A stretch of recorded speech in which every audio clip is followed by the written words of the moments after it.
It's November 15th, 2019. I'm David Menzies, and you're watching Battleground.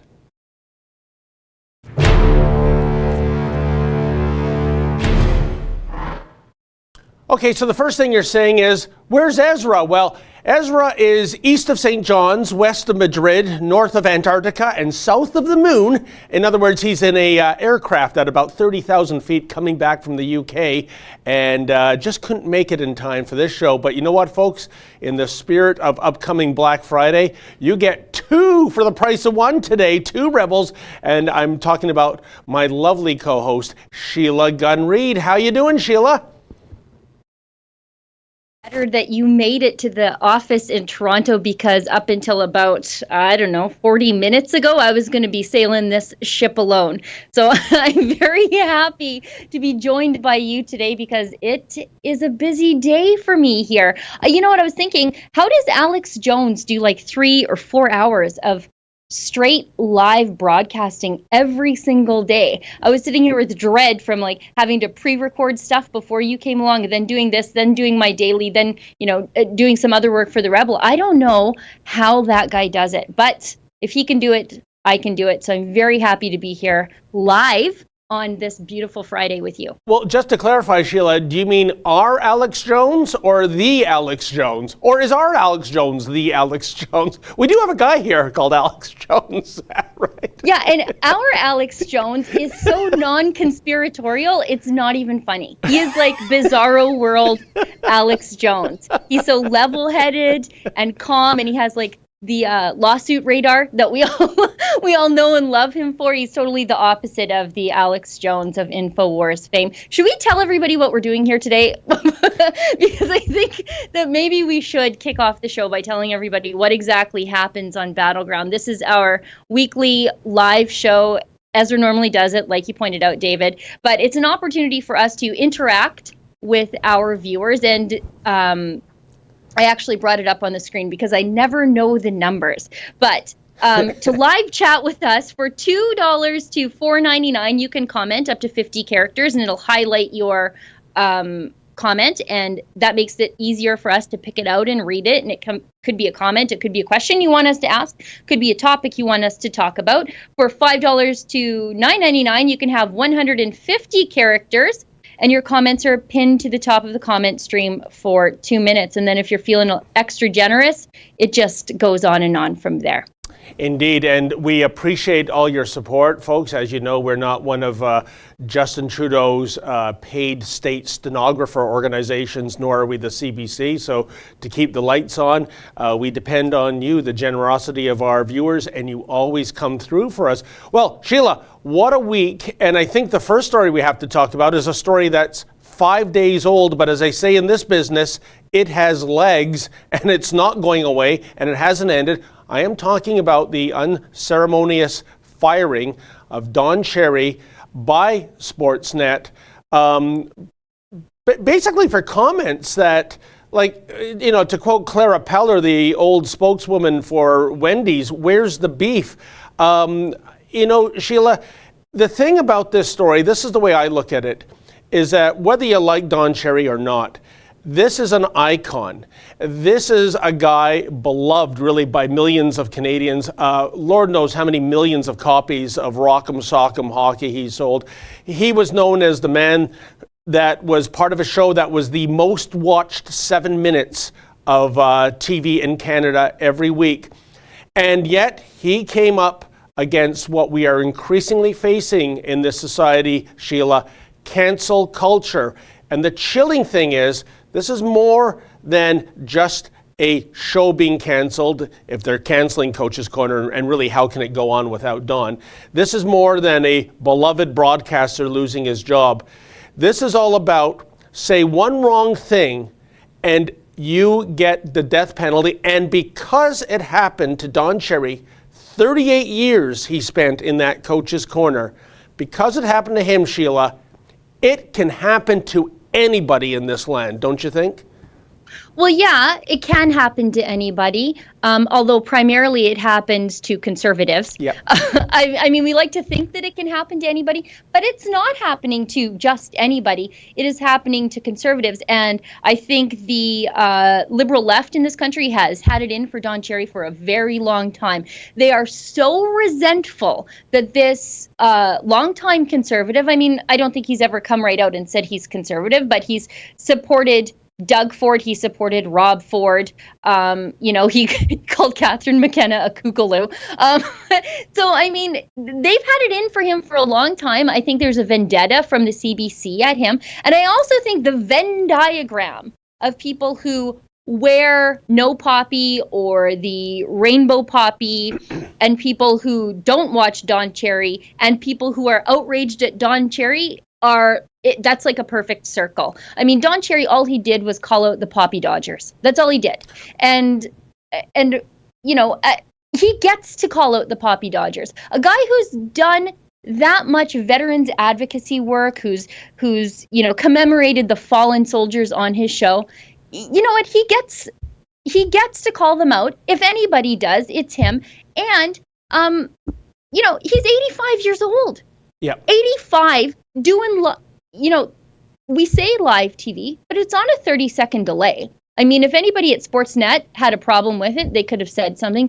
If that snake in the grass, Ron McLean, his cohort there on Coach's Corner, had a problem, he could have said something. Nobody did. But yeah, he's 85 years old doing live TV. If he uses clumsy phraseology, who cares? You and I are going to do live TV for an hour, and I'm going to get sick of myself and say something stupid, and you guaranteed are. Who cares? Who really cares? This is cancel culture. This is the height of cancel culture. This is people looking to be offended for the sake of being offended, and these people have hated Don Cherry for a long time. And so I'm very glad to see that Don Cherry isn't taking any of this to heart. Really, he doesn't care. He's not backing down. 100%, Sheila. And to address a couple of your points, yes, indeed, he's conservative. When I interviewed him the day after out in Mississauga, he did say he's always been a right winger. I don't think he was talking about the position he plays in hockey. I think Don Cherry was a defenseman, but I stand to be corrected. The second thing is that, to add on to your point that Coach's Corner is on tape delay, and by the way, I want to tell you why Coach's Corner was on tape delay. About more than 10 years ago, Sheila, Don Cherry went to bat for the troops in Afghanistan, and I think he was talking about, how service vehicles should wear yellow ribbons, but he was making this passion plea for the troops in Afghanistan. Oh, and of course, all the mint julep drinkers down at CBC. Oh my gosh, how could he's supposed to be talking hockey? He's not supposed to be talking politics. So after that incident, Sheila, they put him on a 7-second delay. Can you imagine that?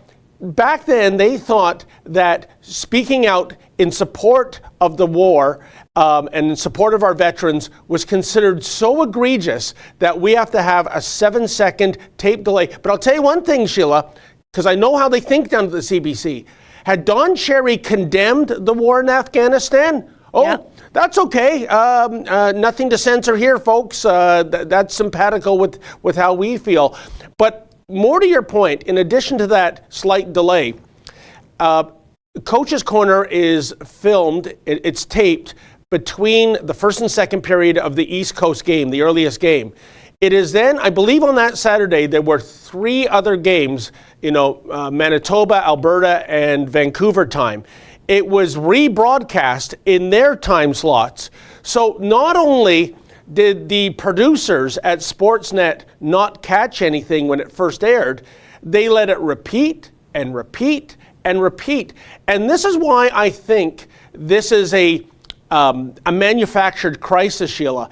Yep. It was only 24 hours later, the next day, when the media party and the usual suspects on the left started dissecting his comments and seeing things in those comments that aren't there and losing their minds about it. Because if it was that egregious, then why did Sportsnet repeat this 3 times on that Saturday?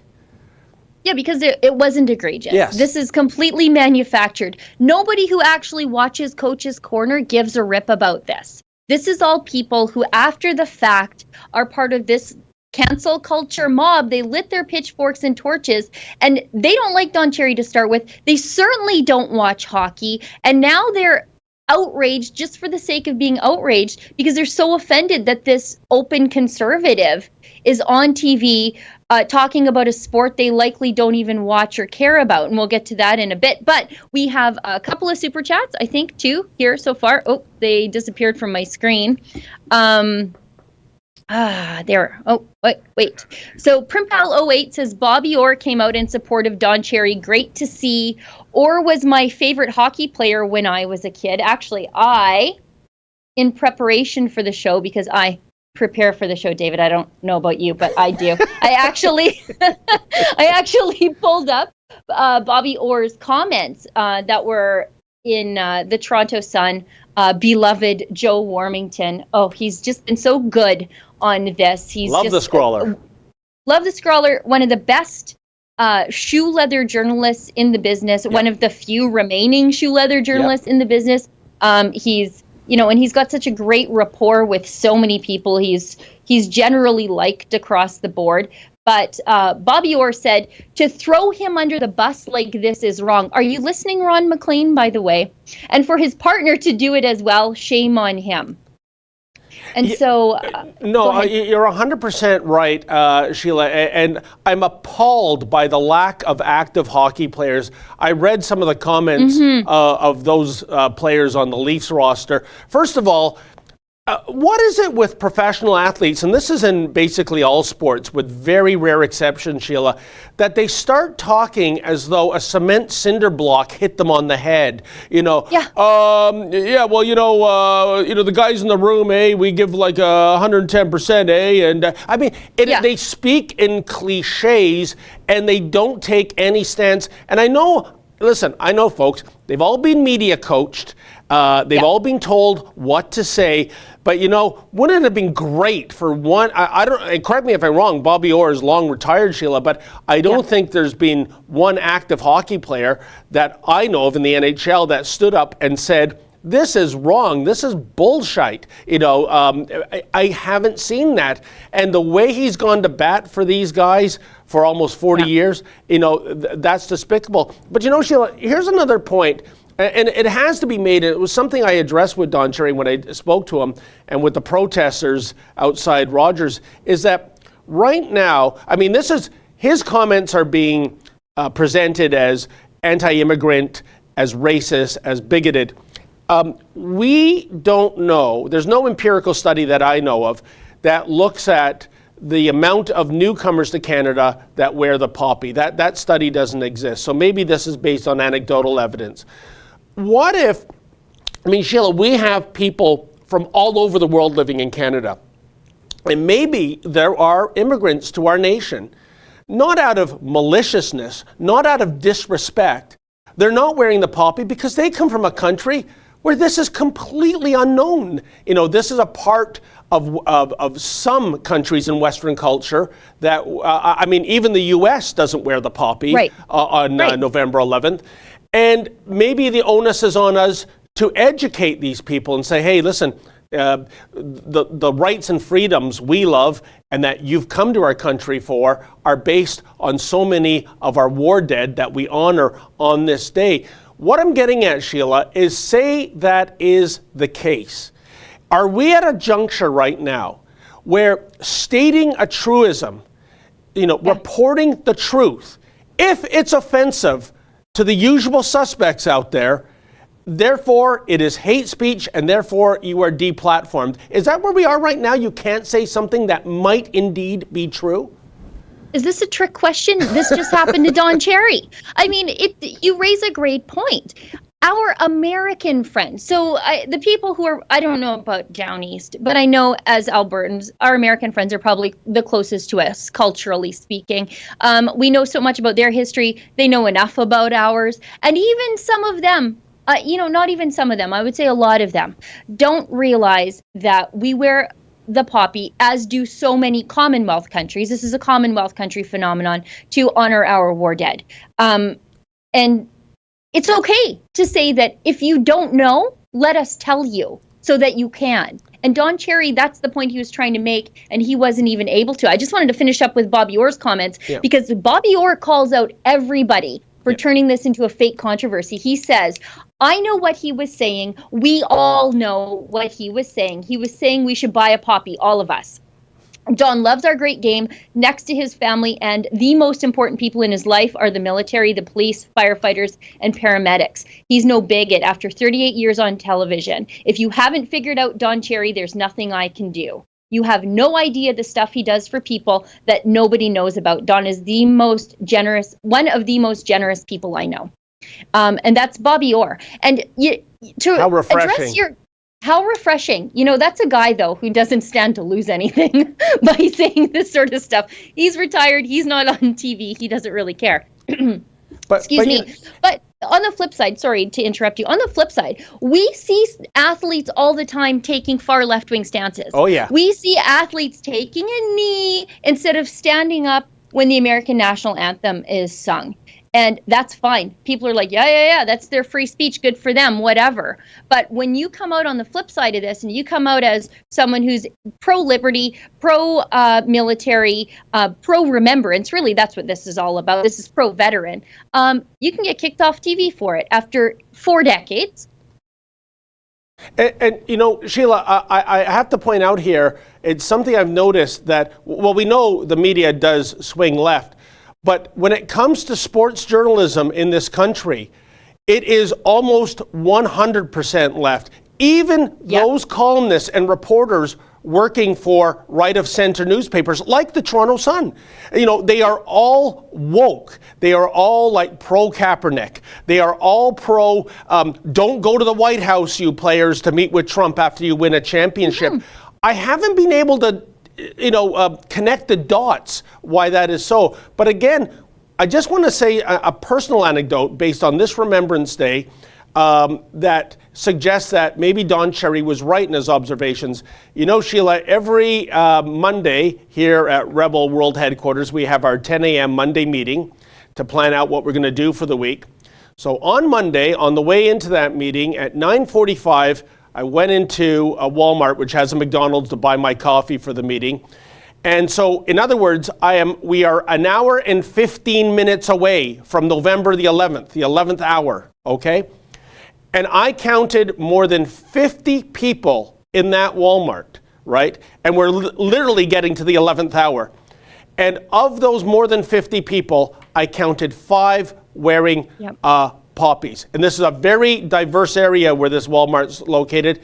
It was 3 white males and an Asian couple. You could go to the Walmart and ask for the security camera footage for that time of that day, and you'll see I'm not making this up. And I was just appalled, and I was saddened because, like I said, an hour and 15 minutes away from when you should be wearing the poppy, and nobody cared. They were just, too busy shopping for whatever. So I think next year what we should do is, and Joe Warmington did do this in the Saturday Sun last week, and this is what got the whole ball rolling, is go to areas and do a poppy census. Find out how many people are wearing the poppies and who's wearing the poppies, and maybe even question people, especially on that day leading up to that very important hour, why aren't you wearing the poppy? And it might be just out of ignorance. I mean, you mentioned the U.S. Sheila, there was one Remembrance Day I was in Las Vegas, and I made sure I brought my Canadian poppy with me because you can't buy it down there. And whenever I'd be in the elevator of the hotel or casino, inevitably somebody would say, that's a nice little flower you've got on your lapel, a nice little flower. And then I would tell them about what it means, and it's about the war dead, of which the U.S. was an ally in that conflict. They had no idea. So if Americans, a lot of Americans have no idea what the poppy is, how would you expect somebody right off the boat from Sri Lanka, to know the significance? Yeah, what's wrong with educating people? And, really, this is sort of, as much as I hate to say that anything is the government's job, maybe it is the government's job to make sure that new Canadians know these sorts of things, as opposed to the things that Justin Trudeau would love to teach them about. We have a couple of super chats from Maxwell Mailing for $5 Canadian. veteran here. Can we keep Don Cherry and lose Toronto? Fair trade. Okay. and one from Proud Boys Calgary. Hey, Justin. For $2.79 Canadian, he calls Ron MacLean Ron Iscariot MacLean. I think that might be the most. No, there's a lot of appalling things, and I can't pick the most. But to see Ron MacLean turn on Don Cherry to save himself was really disgusting, considering I think it was about 10 years ago. Ron MacLean said something stupid about the Twin Towers, and it really made a lot of Americans mad, and rightfully so. And Don Cherry went to bat for Ron MacLean. Twice. So that Ron MacLean could keep his job. And the first time the cancel culture mob sent the snake eyes Don Cherry's way, Ron MacLean fired up the bus and drove it over him. And it's terrible. Sheila, my opinion on Ron MacLean in the last few days, it's gone from anger to now sadness. I look at him as a pathetic little man. And I think, as you said, oh yeah, he saved his job. But when this guy walks into a room with hockey fans, this is Judas. This is, hey, Ron, where's your 30 pieces of silver? Is this the way Ron MacLean wants to end, his career, as the backstabbing Judas to the beloved Don Cherry? You know what? I think Ron MacLean is probably well off. He's probably made a lot of money for all his service in Hockey Night in Canada. I think he should have gone down with the ship. He would have been, at least, there wouldn't be this disgrace with him. Like I said, Sheila, I go online. People don't even refer to him as Ron MacLean. They refer to him as Ron Judas right now. Ron Benedict Arnold, Ron Trader. That's the way you want to put an exclamation mark as you wind down your career? Not me, man. Death before dishonor. That's what I say. Well, and he didn't have to say anything at all. If someone, you don't have to give comment to journalists. You don't. Ron is in the news business. He knows that. They can come up to you and try to get you to say something, and you just say, "Nah, no comment. I'm not talking about this, whatever," and carry on. Why stop, put a marker down, and throw your old buddy Don under the bus? I think it's just really terrible, and it speaks to the kind of weak, self-serving man that Ron MacLean is. On the list of things we're supposed to talk about, though, David, is your incredible interview with Don Cherry. So it would be great if the guys in the office would kindly pull that up for us, because you were one of the first people to get there to talk to Don, and he was very gracious with you, and he was very honest and forthcoming with you, as Don Cherry tends to be. He's not a politically correct guy, as the scandal unfolding before us reveals. But he's really honest about how he felt about Ron MacLean and everything that was swirling around him. Well, I'm at the home of the one and only Don Cherry the day after news that I think shook so many Canadians to the core, that after almost 40 years on Coach's Corner, Grapes will not be coming back because, well, he said something that was perhaps politically incorrect. Don, first question, when you were saying your statements that got you into this hot water, did you think you were saying anything that was outrageous or across the line? Well, David, I think if I had it to do over again, I would have said everybody. And that's what I meant. Everybody should wear a poppy. Beautiful guys that we see 27 years old, 25, sometimes 18 years old, died for our way of life. Everybody should wear a poppy. And that's what I meant. And it was taken out of context. And you're in the business too, as you know. And there's not much you can do about it. And it was taken out of context. And the guys that are for me, that they're very quiet. They're the silent majority. And it was a funny thing on that Coach's Corner. I did a great thing. I thought I did. And Ron and I did a thing for Max Tom. He's selling a book, and he had a stick, and they all go to diabetes and his dog Orion. And then we did 2 young boys, unfortunately, in Nova Scotia, died, and I mentioned them. And then I did for the Brampton Beast, I did they were on at 4:00 to honor our troops. They had a game. And not one word was said about that. But you say two little words like I said, and you can see what happened. And Donna, I'm just wondering if the outrage came a good 24 hours after the fact by those who we call make up the media party. And I say that because Ron McLean, your co-host, he nodded, he put his thumbs up. As I understand it, on tape delay for the later games, the later Canadian games, your segment, Coach's Corner, was run repeatedly. So if there was anything absolutely outrageous, why wouldn't the producers at Sportsnet say, oh no, that can't go on, we can't have that repeated? But it was repeated. I have no idea. I didn't even know. And when I left that night, nobody said a word or did anything. And I thought, and it was the next day that there was a lot of trouble. And I know Ron sort of went on television that night, and I was told not to say anything for 2 days. So I didn't say anything, and Ron went on that night on Hometown Hockey. And the only thing I'll say about that is I was very disappointed. He's still a friend, and he still has a job, and I don't. But that's the way it goes, and no use whining about it. That's the way they feel, and but I think I have a pretty good following, and I don't know. I don't know whether they made a mistake or not. I think they made a mistake. They don't. Sheila, I want to tell you a little inside baseball about how that interview came into being. I did get Don Cherry's number. I left a voicemail. Never heard back. So I drove out to Mississauga. I knew the street his house was on. I didn't have the exact address. I guessed correctly. Mr. Producer says I better not give away that details. No.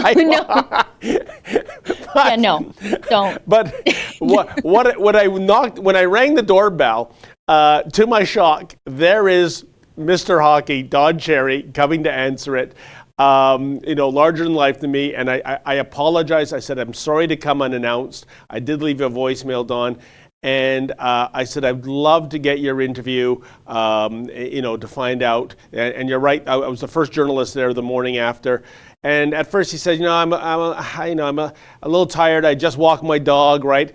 And I said, Don, if I don't come back with this interview, I think they might fire me, right? and Don said, oh, well, if that's the case, set up your camera. Let's get going.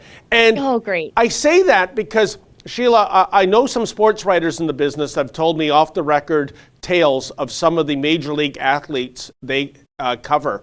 And you want to talk about there's some great guys out there, and there are basically men children, that just vile individuals that are selfish egomaniacs.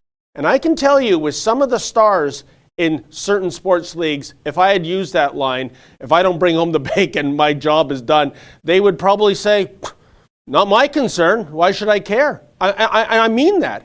But Don, that was his, I guess, tie-in to the, to the everyday worker out there, that he didn't want to see, whether I exaggerated or not, he didn't want to see that kind of negativity happen. So I was so grateful that he gave me, the 10 or 12 minutes that he did. And I think that speaks to his character too. Yeah, and I think he's become a bit of a fan of you, because I've seen that he has tweeted out one of your stories about how a fan had their, pro Don Cherry sign stripped of them. I think they were going into the rink in Toronto, and you covered that. Vancouver, yes. Thank you. You covered that, and I saw that Don was was tweeting it out. So I think that's fantastic. And if people want to see your coverage, and they can still sign the petition to show support for Don Cherry, they can do that at supportdoncherry.com. Last time I checked, it was up over 75,000, and that was a couple of days ago. So I'm not quite sure what it's at lately these days. Guys in the office, what are we at? Oh, 84,000, more than. 84,000, that's fantastic. And that's just our petition. There's another change.org petition out there, and there's another one from the folks at True North. They have their own. So, there's a real groundswell of support for Don Cherry. you guys did some streeters about it. I think, David, you went to the Support Don Cherry rally that was downtown in Toronto. And it was funny to see, it was a pretty diverse crowd. Actually, it wasn't all the young white bullies, as a CTV host would like to say, are hockey fans. But it was a pretty diverse bunch of people who, just thought that Don didn't say anything wrong. Well, two things. You mentioned two different stories, Sheila. Brent Larson is the name of the Vancouver individual who brought that sign, had it confiscated by security. It just was in support of Don Cherry and a photograph of a poppy. I mean, my goodness, you'd think he had a illustration of Adolf Hitler and a swastika, and it was confiscated. Now, here's the thing. He caught the Vancouver Canucks organization in a lie because he said, "Why are you taking away my sign?" And they said it violates the signage policy. It was just a piece of Bristol board that you'd get at, a Dollarama, Sheila. Brent Larson went on to the Vancouver Canucks website, the code of conduct rules. And when it came to signage, guess what? There is no dimension of sign rules, right? And furthermore, there were other signs just as big as his that were on display saying other ththings that was not confiscated. Now, in terms of the protest in support of Don Cherry on Wednesday, you could, I mean, there was, several dozen people out there. A lot of people would say that's a fail. I mean, if this guy allegedly has millions of fans, where are they, right? Why aren't the police roping off, the roads around the Rogers headquarters? I'm going to tell you two things. First of all, a Wednesday at 1 p.m. on crummy weather is a hell of a day to stage a protest. I would have had it for this Saturday, which would have been, the next Coach's Corner.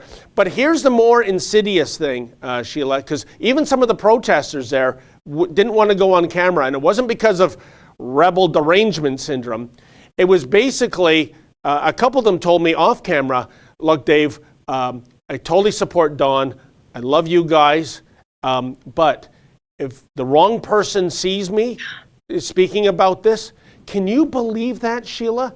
This is why I say this is more than a personality and a TV show. This is all about cancel culture. That some poor son of a gun holding up a sign outside the Rogers building, somebody at a company he works for sees it, and then the next day he's brought into human resources and suffers the same fate as Don Cherry. This is where we are in Canada in 2019. This is appalling. Well, it's a good thing that you and I don't believe in cancel culture, and so because of that, we have all these people willing to super chat us and make their views known to the world by having us read out their views. So we have one from Wes Ford for $10. Wes Ford says, "Had Don said, 'You people kind,' that would have been warmly welcomed by the politically correct bedwetters." Wes, there's so much truth to that you don't even know.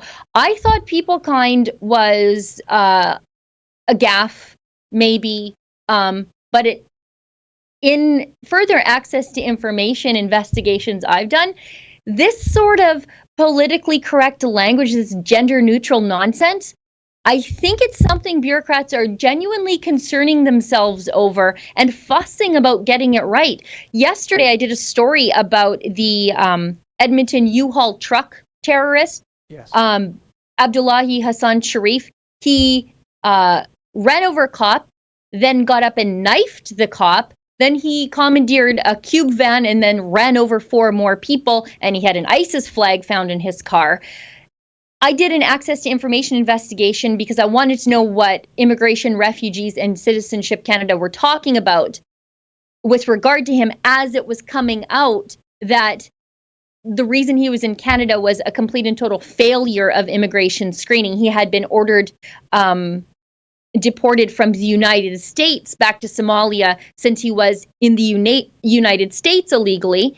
And despite that deportation order, he managed to cross into Canada without any documentation or any passport, claim refugee status, then get refugee status, then live comfortably in Canada from henceforth until he committed this act of terror.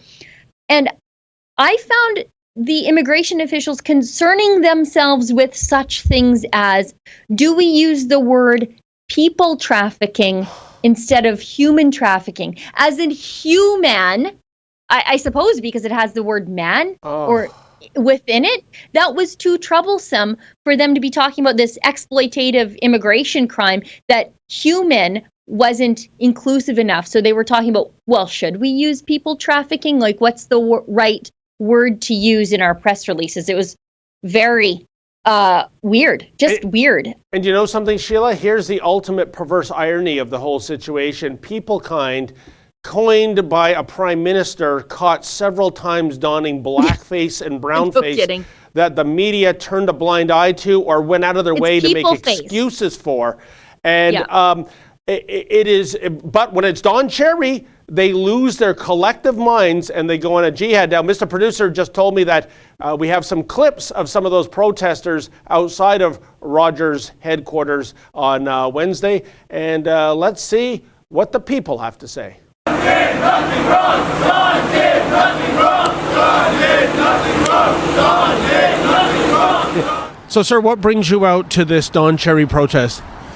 Well, I was watching on TV what happened with Don's statements, and at the time I never thought nothing of it, of course. And then 2 days later, it looked like it was quite organized, to be honest with you, the attack on him.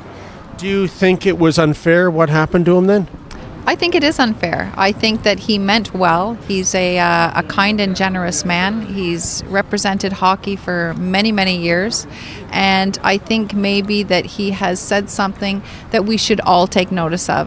That maybe as Canadians in total, we are tending to forget on Remembrance Day those who served for our freedom.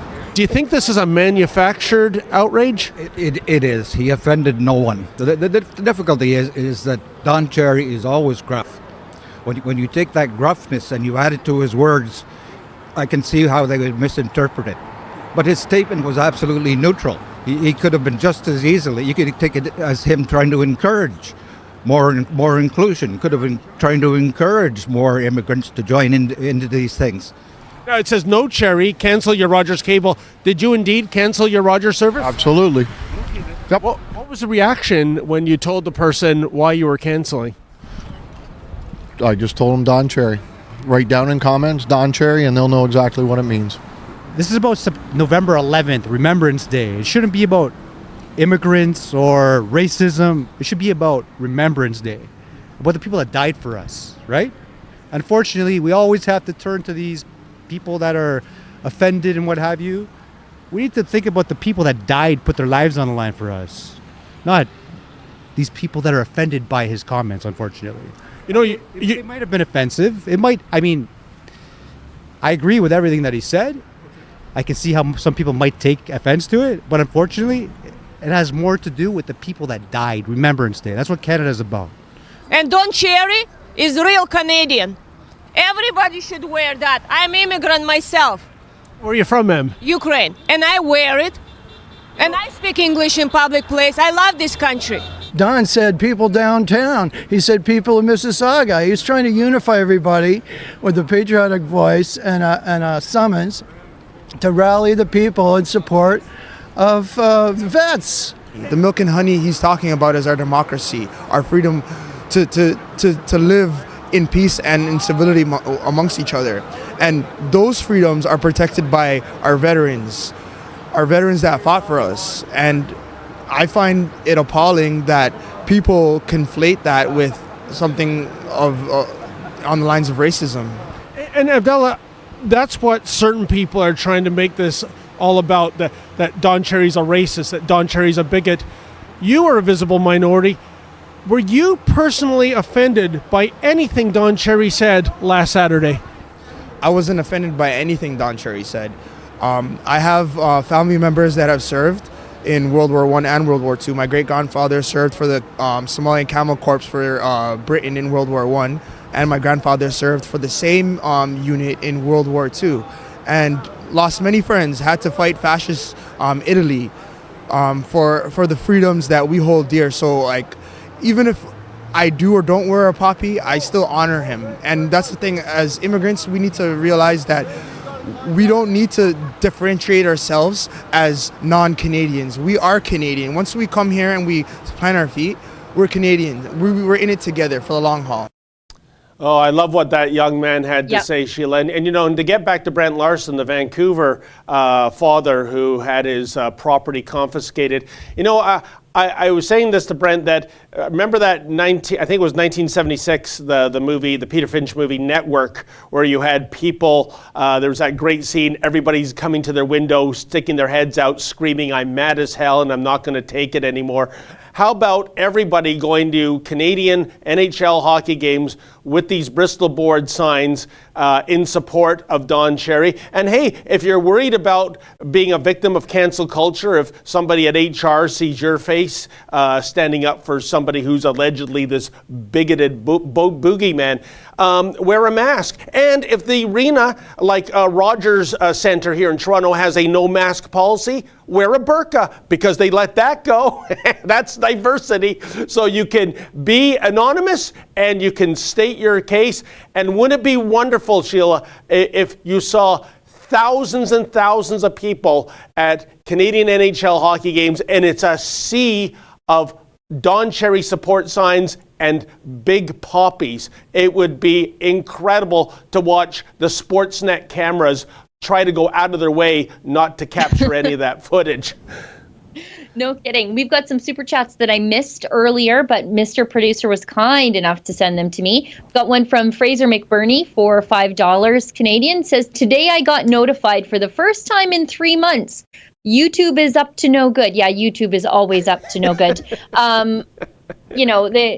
We know they censor conservatives. We know they hide conservative content. We know they meter conservative content. And that is one of the biggest or the most voluminous comments that we get with regard to any time that we go live here at The Rebel. And that's that our people are not notified by YouTube, even though they've clicked the notification for when we go live. It happens all the time, and it's a little too frequently for it to be just a bug in the system. We've got another one from... and Sheila, before you go on to the other one, I just want to add in, I think the most egregious example, at least recently, was last month's superb piece by Cian Bexty when he found Greta Thunberg in Edmonton and was actually able to get an interview. And we posted that. It went viral right away. And yet, even if you searched for that piece and typed in quotation marks the exact word-for-word headline for the Rebel News piece, it was somewhere down the, I think 25, 28 down, and instead you're getting greeted with CBC puff pieces of Greta Thunberg. Yeah, so this isn't a conspiracy theory, folks. No. This is total manipulation. Yeah. We've got another one from Jay Barrett for $25. We love the Rebel here in the USA. Rebel is strong and willing to fight, just like the USA. Yeah, we are. We are. I mean, I don't know what else I can add to that. We definitely are. We're in a culture where people are happier to just go along to get along or put their head down and not say anything. And we're more inclined to say something and take on the fight for other people who are generally scared of getting deplatformed or fired because they show their face standing up for something that they believe in. We've got one from Maxwell Mailing again for $5 Canadian. Wear a poppy to every hockey game from now on. Don Cherry for president of the Republic of Alberta. I don't know if we're going to be a republic and if we're going to have a president or if we're just going to be like part of the Commonwealth, but we'll iron all those kinks out later. We have some other things on our list of things to talk about. I'm trying to keep us moving along. There's this show in Canada, and it's called The Social, and it is one of the worst things on daytime TV. And I work from home, so a lot of times I have daytime TV on in the background. And I'm not ashamed to say that I quit going to a nail place that I had gone to for a very long time because they refused to take The View off the channel. And I'm like, I'm sorry, ladies, you do good work. I'm never coming here again because I can't listen to these seagulls in the background. Well, these seagulls tried to weigh in on Don Cherry's comments. And I'm going to tell you, I'm willing to bet they're not regular Hockey Night in Canada viewers or Coach's Corner viewers, and they have their own ideas of hockey culture. Mr. Producer, would you mind queuing up what Jessica Allen, whose name I'm shocked to learn. Of all the times I've made fun of The Social, I never bothered to learn any of their names because I cared that little. And now I've been forced to learn this woman's name because she's just so awful. Mr. Producer, you got that clip? I think it struck a nerve because I'm told he's a Canadian icon and he's a symbol of the great sport of hockey, which is the sport that unites us across this country.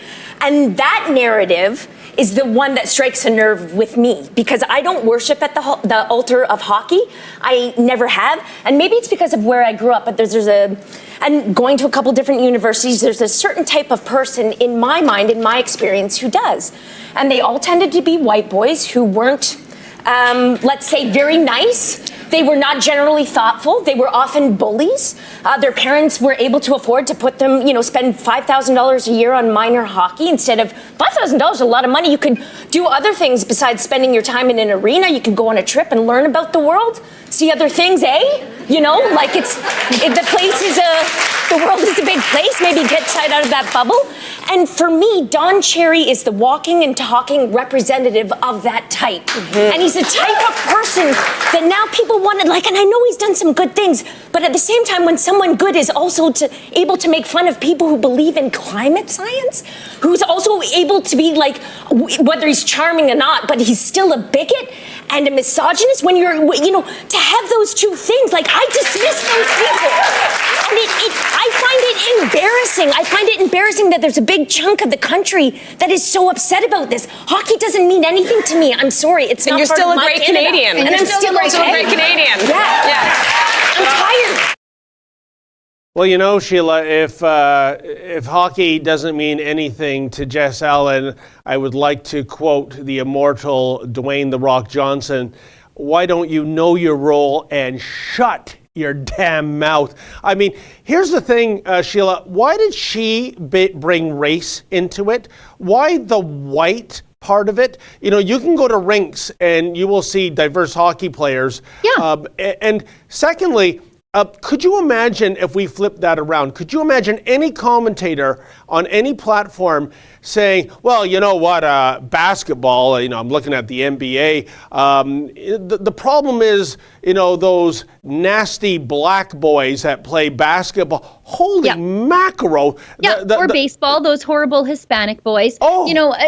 This woman, these people on this horrible Canadian content view knockoff, they all sat there clapping as she derided parents for putting their kids in hockey and making sacrifices to carry the financial cost to put their kids in hockey because their kids are passionate about it, because their kids are good at it, or even if their kids are not good at it, but it's because it's what their family does. And,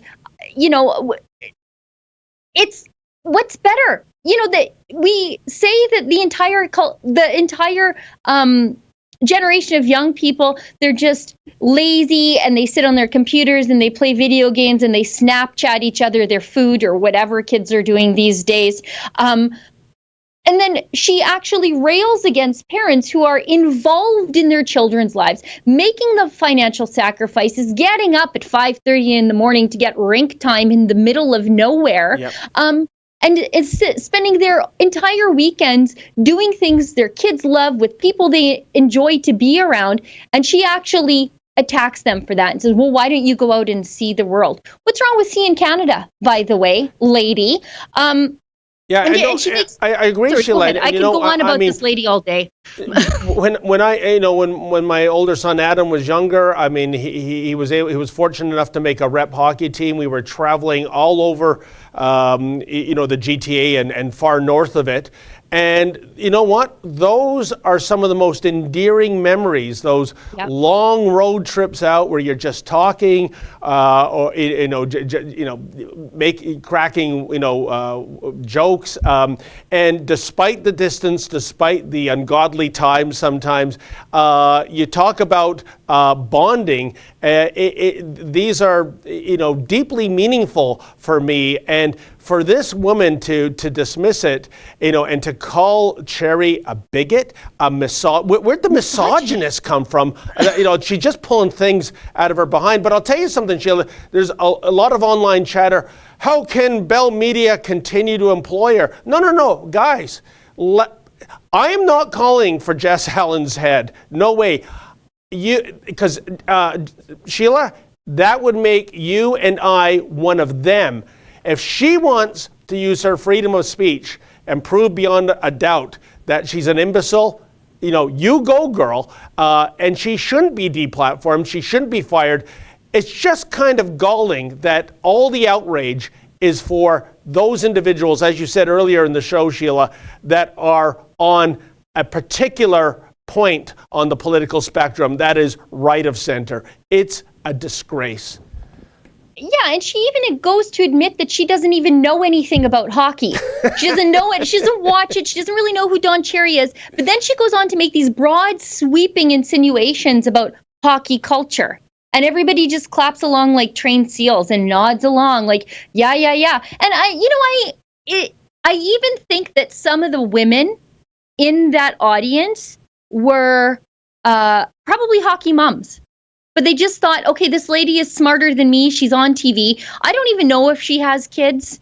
But they just nodded along and agreed with her. And this is how Trudeau got reelected. Like every time I see her talking, I think, yep, that's exactly how Trudeau got reelected. But I am going to disagree with you on something here. These people, and I'll say it again, these people in cancel culture, like Jessica Allen, they are never going to stop until they get a taste of their own medicine. And while normally I say, you know what, I'm going to take the high road. I'm going to be the principled conservative. I believe in free speech, and I do. I absolutely do. But nothing is going to change until we let these people, until we force these people to play by the rules they want us to play for. I am tired of the entire conservative movement doing just a unilateral disarmament on the basis of principles. In the middle of a culture war that the left is winning. We're standing out here saying, no, we're only going to win. We're only going to fight with words. And they're using land-to-air missiles against us. And we're just saying, no, we're not going to play this game.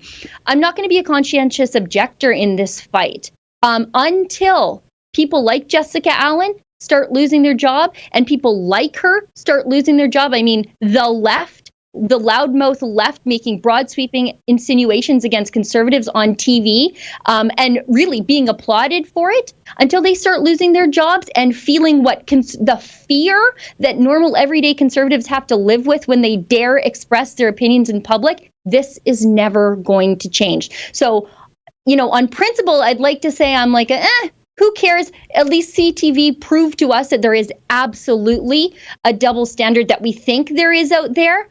I think we need to claim a few heads in the culture war, and I think we should start with Jessica Allen. Well, Sheila, I understand where you're coming from, and I tie into that. I tap into that rage that you have. I just don't. I think either you believe in free speech or you don't. And, yeah, I do. And I think there was, one notable lefty that found out the hard way not to use the wrong type of language. And I'm speaking about almost 2 years ago on Tucker Carlson, Stephen LeDrew, the former, he was the longest serving president of the Liberal Party of Canada. And what was astonishing, it was about some teachers in Ontario. They were having a workshop and they were using some kind of initialgram for the LGBT community, but it was LGBTIAA. It went on for I think 26 letters long. The alphabet, the whole alphabet. and Tucker was defending it, and he was saying this is good, and we have freedom of speech in Canada. And then he made one fatal flaw. Tucker Carlson, who I adore, said to him, it was just a little innocent question. He goes, Two-Spirit, what's that? And poor LeDrew, he said, well, Tucker, that's obviously someone who's confused. They don't know if they're fish or fowl, right? Well, the trans community lost their minds, went down, and a couple of them went to Bell, and just like that, a more than 20-year career down the toilet. Hey, LeDrew, how you digging your liberalism now? So listen, I'm not in favor of deplatforming anyone, Sheila, but I just want the rule book to be consistent for both sides. Yeah, no, that's where I am too, but I don't make the rules. The left does. Okay, we have a couple. We have a heck of a pile of super chats that we need to get through because we still need to talk about our Wexit rallies. Yes. Okay. We've got one from KS for $10 Canadian. Ron McLean is a butt kissing.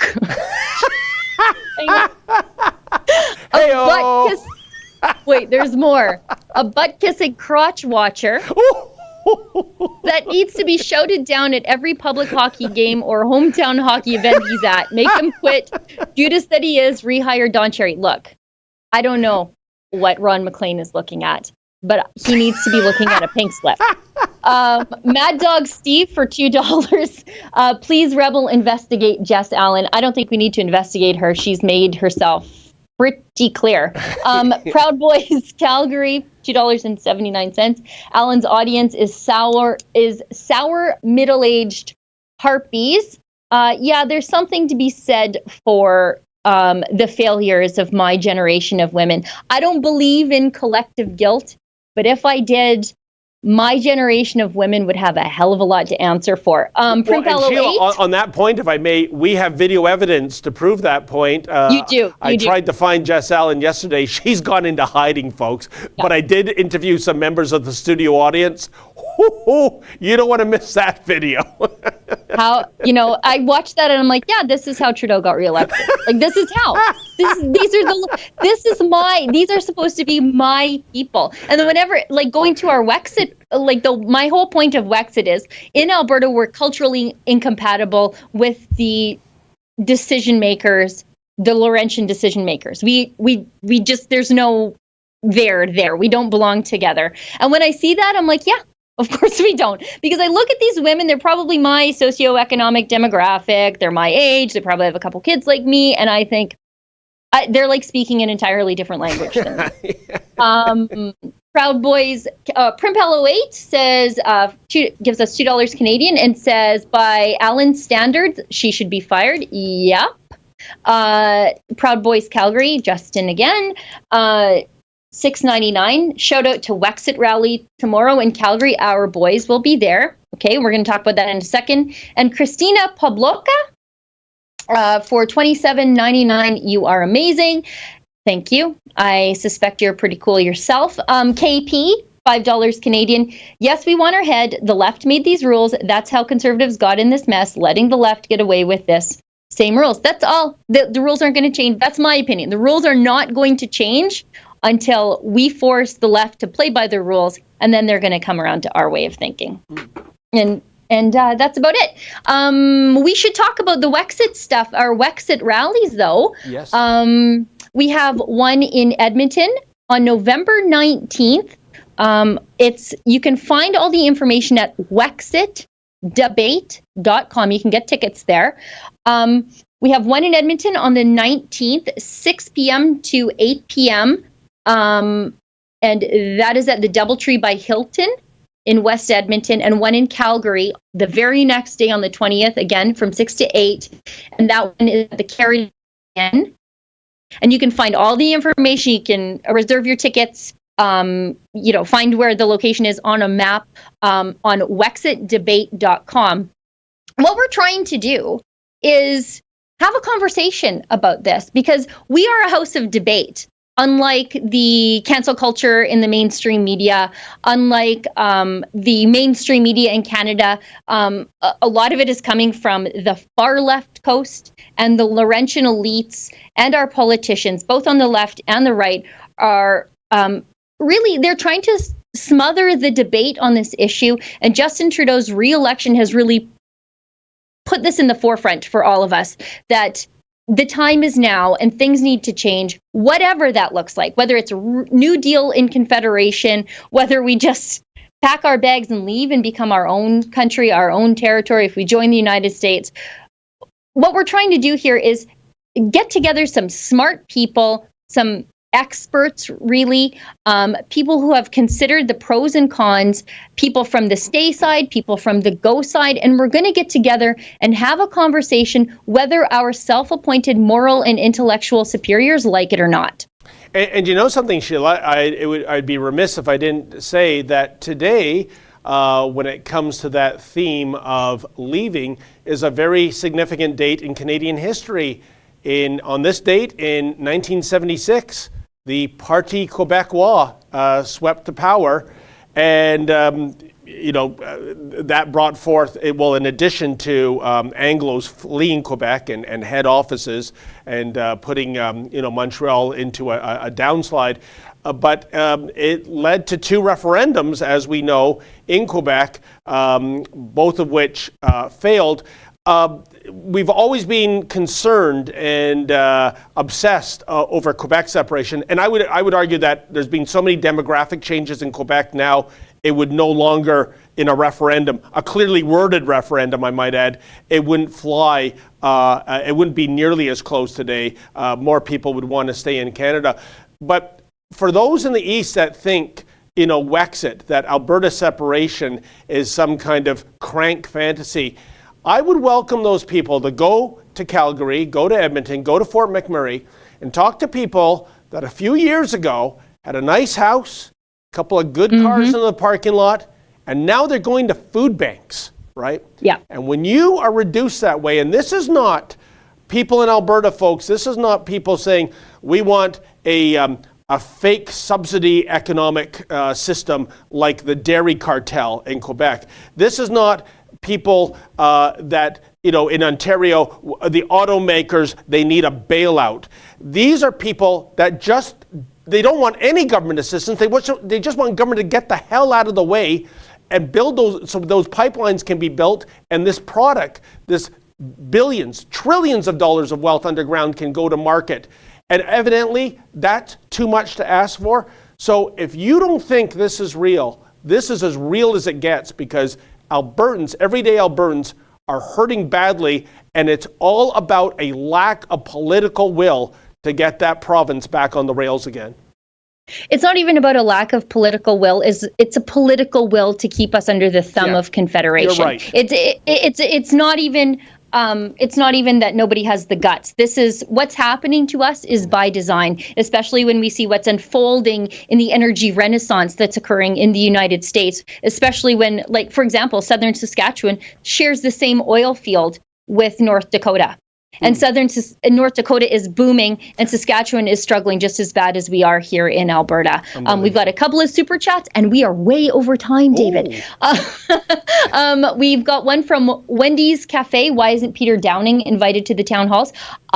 We've reached out to numerous people. I don't know exactly who we've reached out to. I'm not in charge of that. I did send some ideas about who we should be reaching out to. I don't know if there's scheduling constraints or whatever. So our speakers, that list is just being compiled right now. But I promise you, they are going to be very smart people who are very good at arguing their points for and against. Hey, Sheila, how come I'm not invited to the town hall?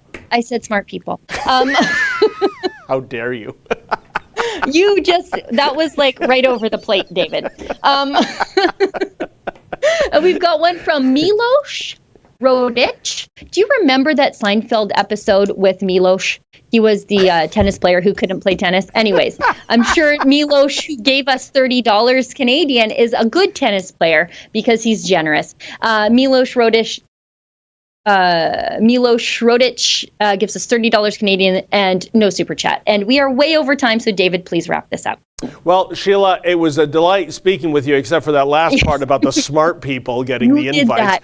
And I want to say to all the viewers that kicked in with super chats, thank you so much. This is what keeps us going. We don't get any government money. We depend on you, our viewers. And I would just like to, and hopefully I'm speaking on the behalf of Sheila Gunn Reid, if you're fortunate enough to purchase, to afford, that is, those exorbitantly priced NHL tickets, please bring a sign to the game showing your support for Don Cherry and the Poppy.